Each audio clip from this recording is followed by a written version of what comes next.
আমাদের মাননীয় মুখ্যমন্ত্রী ডক্টর হিমন্ত বিশ্ব শর্মা মহাশয় আপনাদের সম্মুখে দু চারটি কথা বলবেন। আপনাদের সবাইকে অনুরোধ করছি বসে যাওয়ার জন্য।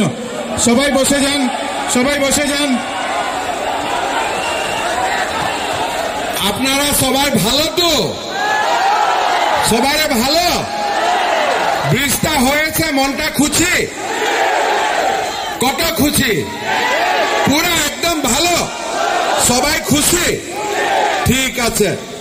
আপনারা জানেন কি আমাদের মাঝে আজকে উপস্থিত আছে জয়ন্তমল্ল বড়ুয়া সাহেব, কৌশিক রয় সাহেব, মিহিরকান্তি সোম সাহেব, আমার শিলচরের বিধায়ক মহোদয়, শিলচরের জেলা শাসক মহোদয়, আমার পিডব্লিউডি ডিপার্টমেন্টের কমিশনার চন্দন শর্মা, ওএসডি হিরণ্ময় সেন, গোবিন্দপুর পীর সাহেব, আৰু আপনারা সবাইকে আমার নমস্কার, প্রণাম, সম্ভাষণ। ঠিক আছে?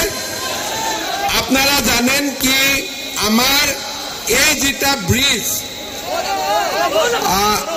শিলঘাট বরাক নদীর উপরে এই ব্রিজটা হওয়ার পরে সোনাই আর লক্ষ্মীপুর শহরে সিধা সিধা একটা সংযোগ স্থাপন হয়ে যাবে।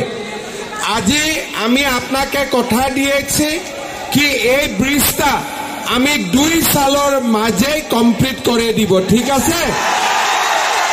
2 সালের ভিতরে এই ব্রিজটা কমপ্লিট হয়ে যাবে।